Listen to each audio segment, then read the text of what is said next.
The original shoreline came way into Pioneer Square. It has been years in the making. Pioneer Square pedestrian improvements enhance access to the new Seattle waterfront and stadium district. We'll start off with the babinka. From pop-up to brick and mortar, Musang Restaurant showcases Filipino culture through appetizing cuisine. Pike Place Market's Eclipse Hat Shop offers a one-of-a-kind experience in millinery and haberdashery. I love this. These stories and more next on CityStream.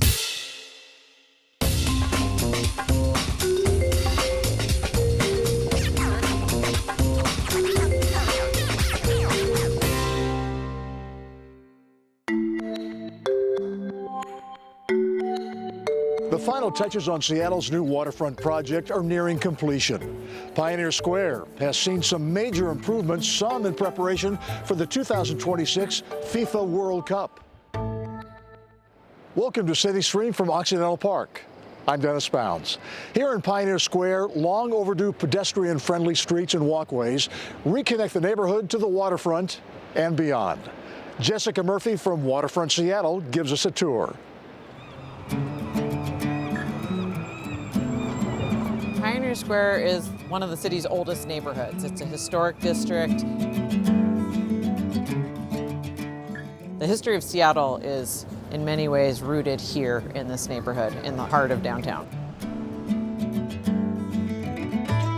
The Waterfront program has been making improvements in Pioneer Square to reconnect Pioneer Square to its waterfront, along with the rest of the Waterfront Park. Pedestrian improvements for people walking and rolling through this neighborhood on various east-west streets. So we're standing here on South Washington Street and we're looking at the newly created landscaping areas that were made possible by this narrowing of the road.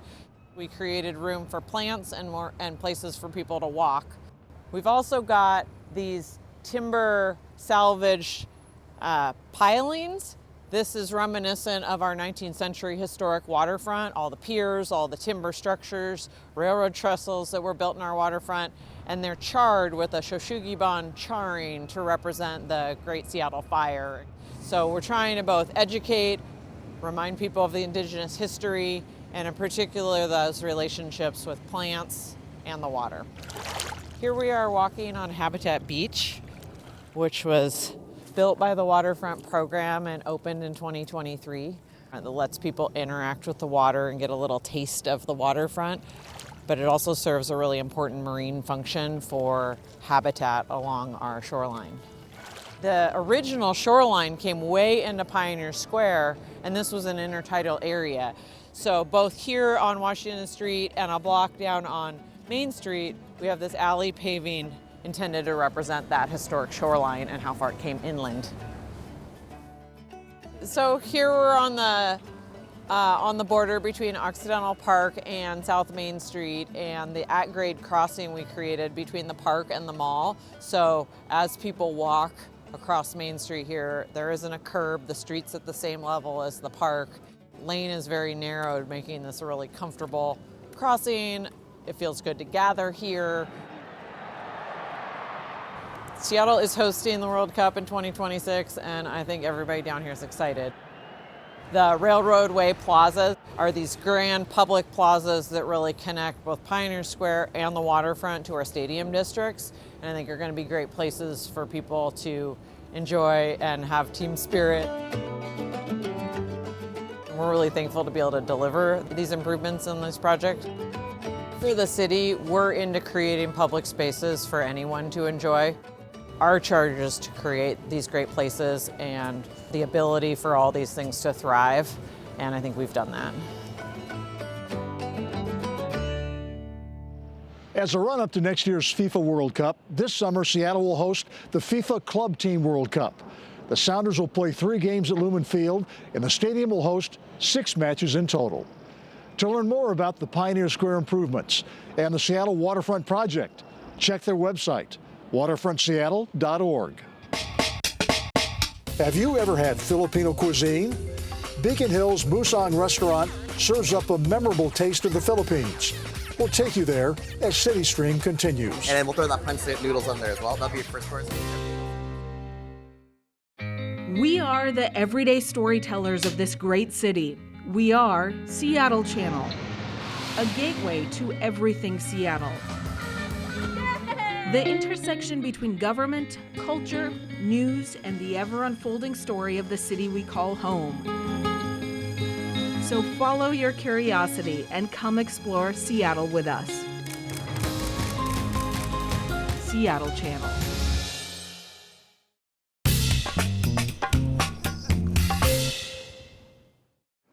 Welcome back to CityStream. Filipino cuisine, with its bold fusion of flavors, is gaining traction in Seattle's food scene, thanks to the efforts of local chefs like Melissa Miranda. She is a three-time James Beard Awards semifinalist and the proud owner of Musang and Kilig restaurants in Seattle. And she's passionate about promoting the culinary heritage of the Philippines. Producers Kathy Tui and Valerie Vaza have more. Fire one more pancit. On back, Kiki of one dinuguan. Step through the door of the Musang restaurant in Seattle's Beacon Hill, and you'll be greeted by the warm and welcoming aroma of Filipino cooking.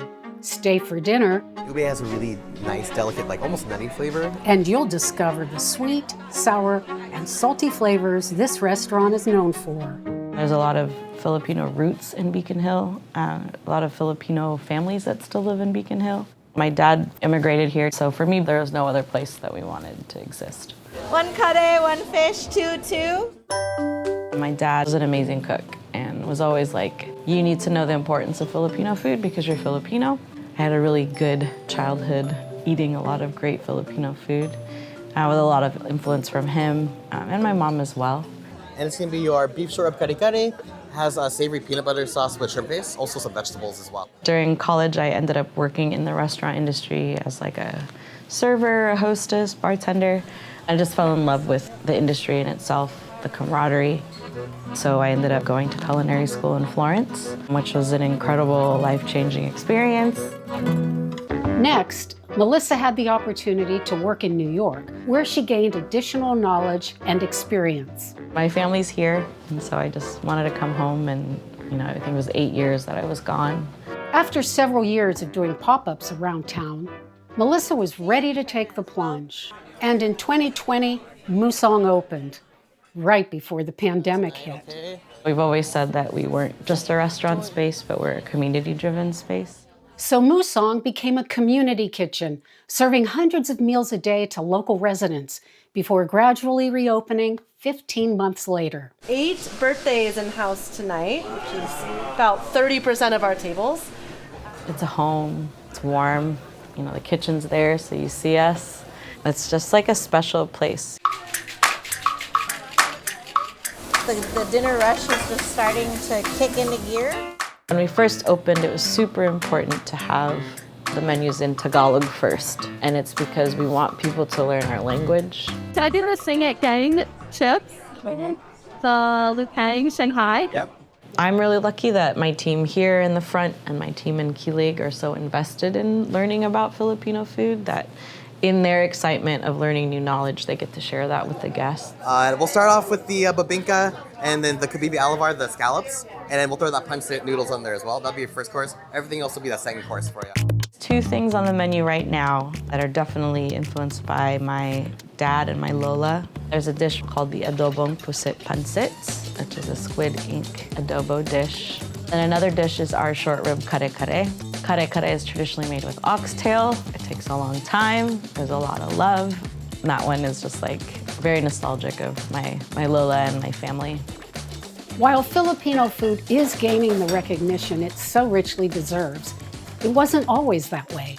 Growing up as a Filipino American, like being a chef or being in the food industry isn't necessarily like something you can be proud of. It's like you gotta be a doctor, you gotta be an engineer. Filipino food wasn't respected either. It was seen as being a fusion of Chinese, Spanish, and American influences rather than its own authentic cuisine.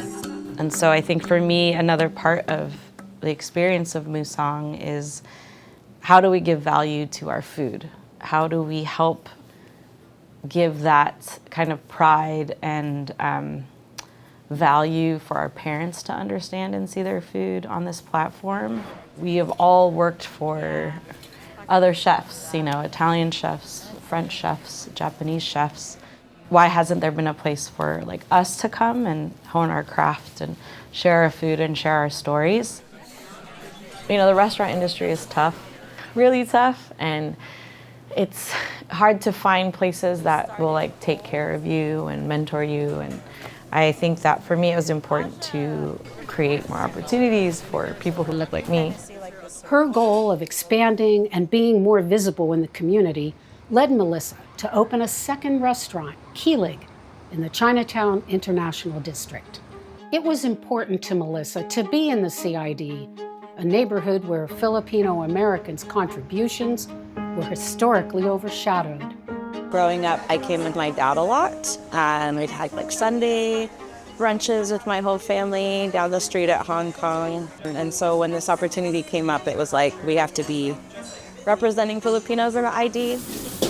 And we just wanted to showcase like another side of the Philippines. So like very bright, feels like you're at the beach or hanging out. The food here is just definitely like more comfort. I just want people to come in, bring their families. Want to say hi?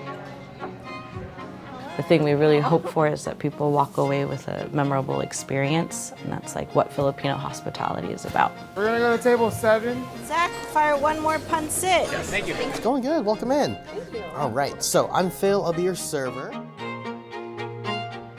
Whether you're a Filipino cuisine enthusiast or just Filipino food curious, head out and give the bright and tangy flavors a try. You not only discover the pride and joy Filipinos have for their food, but you'll soon be coming back for more. A Pike Place Market hat shop offers a personalized sartorial experience for your head. That story as CityStream continues.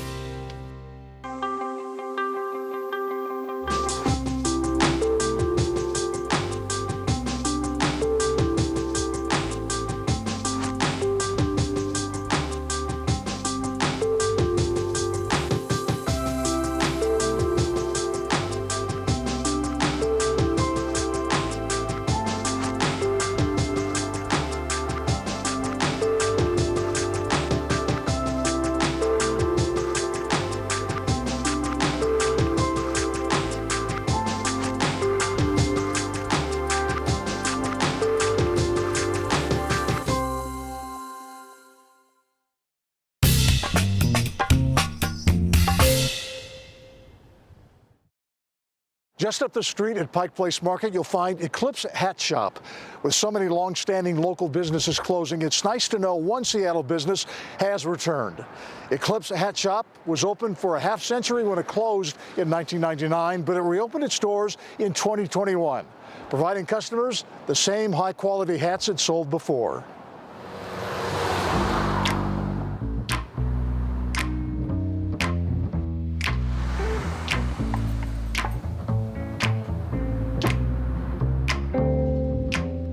My name is Sharon Haggerty, and I'm the owner and operator of Eclipse Hat Shop. I Googled, we were just having breakfast upstairs, and I just Googled hat stores, and I'm like, look, we can walk there. It's quite a routine. And then some people think it's like a little treasure hunt, and we give them stickers. Here, Western Avenue Shops, you're not there yet. Good morning. Hi, friends, come on in. Thank you, hi, welcome. Mostly it's customer service here. We're not just trying to sell hats, we're trying to look in the mirror this way. I'm trying to get the find the right hat for you. You look great. Variety. It's nice to be able to come in and actually see what you like and be able to try it, and then have somebody that understands that all hats aren't made the same, and that some of us like to wear them differently. I love that. I love what you're doing. Oh, the shop is fantastic. She's on top of everything. She knows hats. Thank you so much. You look cute. You come in, we greet you, and we measure your head. So I measure, and you're a long oval. So yes, you are 22 inches. We talk about hats. You divide that by pi, and then you get your size. And even if you're not gonna buy, I like educating people on hats. You always brush a hat counterclockwise. That's the thing I love about this job, is just that there's no boring days. The bow always generally goes in the back. We go from eyebrows and then pull back. It's a very close experience that you have here. I'm not just sitting at this desk like ringing up hats. And I appreciate it. Have a great Great day. Sharon has so much like millinery expertise. Like she's been doing this for over 40 years. Yeah, it's good. Let's see. No, it's still wavy, so hold on. I loved home ec, so I learned how to sew. It's looking pretty good. It's got a good break line. I came across a catalog for a community college and the word millinery was there. Millinery, there's a hat making class at San Francisco Community College. I blocked my very first hat and then that was it. I got to study in New York City at FIT.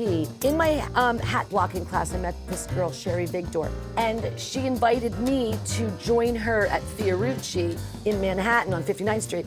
So I had a little booth, so I had a table there, and then Andy Warhol used to come in. He asked for my hats for this photo shoot here, so he picked these hats, and these are the first hats I ever made. And then I started working in the theater industry for Broadway. So going back and forth from New York to San Francisco, I was working in San Francisco. My friend Francesca and I came to Seattle. We came to the market and I found Herman in his original location at 1517 First Avenue. So back there is where Eclipse Hat Shop began in 1949. And I still have the same sign on my shop downstairs. Herman Hellman, who was a master hat renovator. And Herman was my mentor for men's hat work. Prior to that, I was a milliner, and millinery is the making of women's hats. Hatter is someone who makes men's hats. A haberdashery is someone who sells hats and dry goods. Herman taught me a lot about hat cleaning and hat restoration. I had purchased the business from him in 1996, 97. Then also acquired all of his vintage tools with the business. It's called a foot toliker. So this is a conformateur. This is a tool from like the 1850s and to the 80s that measures all the variations in the circumference of your cranium. We lift it up. Ooh, look at my cute little peanut head. So when we trim that, and then you set it inside the crown of the hat to custom size it. 6 and 7 eighths. I closed the store in 1999, just 2 weeks before I had my daughter Grace. Once I closed Eclipse Hat Shop, it was just in my house, in my kitchen, or I'd have to do these little hat shows or collections. I just really wanted a brick and mortar store. So then the pandemic hit, and then I had this wonderful coach, Laura, who we talk on the phone and we talk about how Sharon's gonna start her hat shop again. And then so I just went on the Pike Place Market website, and this shop was the only one that was open. I applied for it. Reopen Eclipse, April of 2021.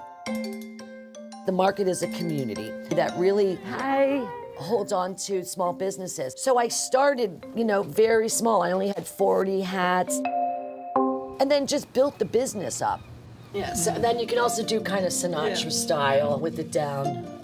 We also have respect from the brands. Sharon put in a lot of work and a lot of time to make these connections. The Borsalinos, the Stetsons. So this is the Stetson Stradliner. Little Boeing 307 airplane on it. Miser, Christie's of London. They have been making hats since 1773. We have fine Panamas, all hand woven in Ecuador and finished with different brim sizes. This is a top hat, and it's called an opera hat because when you go to the opera, you can slip it under your seat, and there you go.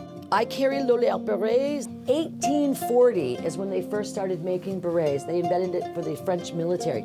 2 thumbs. Put it on your forehead first, and then put it down the back. There.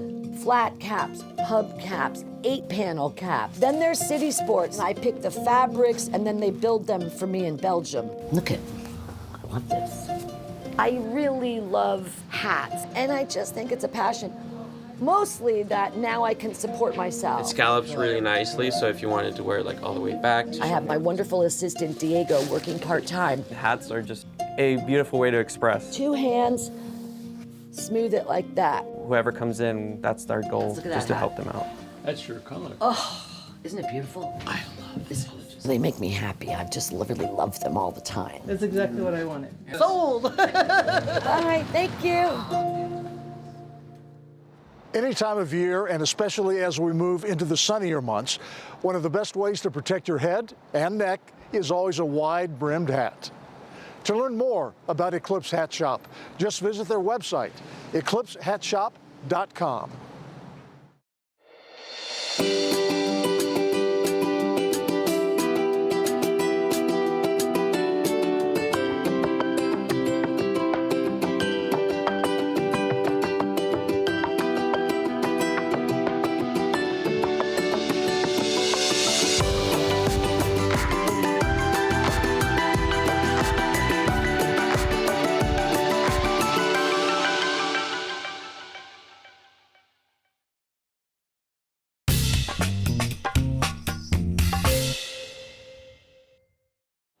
Across town at the U District Farmers Market, one jam maker is preserving the legacy of her immigrant mother. Ayako and Family offers a simple favorite, jam and toast, made Japanese style. As producer Layla Cosme explains, it starts with the right ingredients. Add in a healthy dose of patience and family tradition, and the result is an appetizing experience.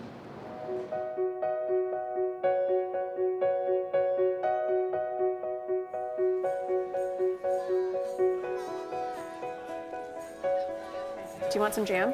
This is a little more tart and herbaceous. It's really good. You want to try a jar? Okay.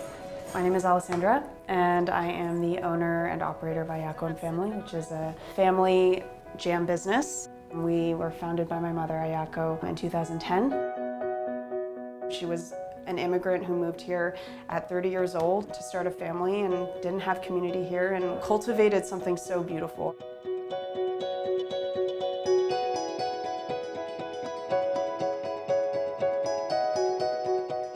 Food was a huge part of our daily life. And my mother, just before we got home from school, she would spend, 4 to 5 hours cooking dinner. Then my mom would often extend, invitations to friends and neighbors. The jam came out of a tradition of going berry picking every summer with my mother and my grandmother, strawberries and raspberries, and that was actually the first jams that she would make at home, were berry jams. And it wasn't until she met this farmer at the U District Farmers Market in Katsumitaki that she started producing stone fruit jams. He also emigrated here, and he really missed Japanese produce, and so he started growing that. They immediately bonded over that, just being nostalgic for Japanese food. Okay, 225. Okay. One day he had a couple boxes of seconds, which are fruit that is slightly blemished, that couldn't be sold at full price. And he was like, oh, these got damaged on the way over. I'm going to have to compost these. And she was like, absolutely not. This is beautiful fruit. She's like, give them to me. I'll see what I can do. And so I actually remember we went back to my apartment at the time, a little studio apartment, and we cooked our first batch of apricot jam on my electric stove. Very humble beginnings, and still use that method and that recipe today. My mom and I really did enjoy making food together. She always explained to me that it should be intuitive and coming from your heart how you cook. When she became so ill that there just became a point where she said, I can't do this anymore. Do you want to make this jam? And I came to the realization that the business was so important to me because of how important it was to her. My mother worked so hard and built something with the intention of just focusing on her community and her heritage and then her ingredients. Now that she's passed, I really wanted to continue that for her. For the last 10 years, we've been wholesaling to various retailers around the city. I took over a couple years ago, at which point we started vending at farmers markets, and I also started producing a Japanese style of bread called shokupan.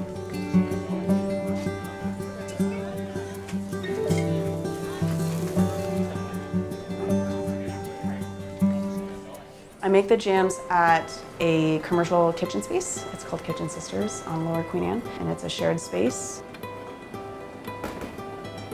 We usually get about 50 to 100 pounds of rhubarb every week while it's in season. The recipe that we'll be using today is a recipe that I inherited from my mother. So I have the raw rhubarb, so we'll be washing the rhubarb and then, basically cutting it into smaller pieces. And then we will cook the rhubarb with sugar and reduce it down until it's ready to be canned. Japanese food is all about simplicity and honesty.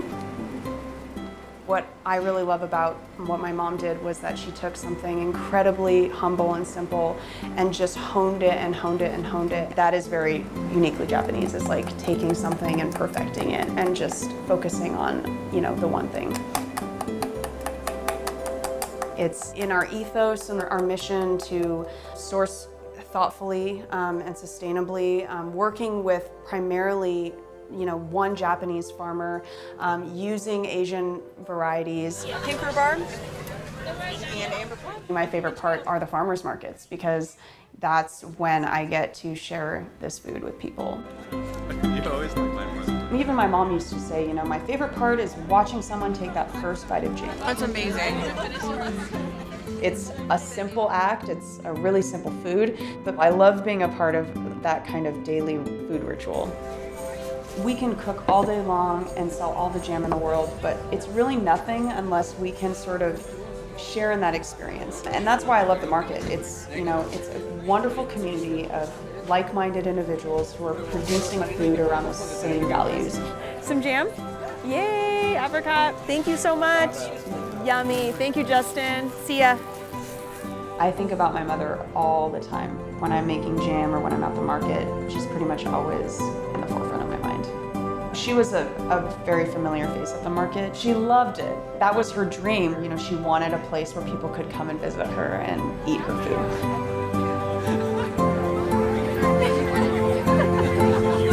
There you are, my dear. Enjoy. Have a good day. I'll see you soon. Yeah. Okay, I'll see you next week. Bye. Looks delicious. If you'd like to try it, you can find Ayako and Family jams and breads at the weekly farmers markets in the U District in Ballard and at the Ayako and Family online store.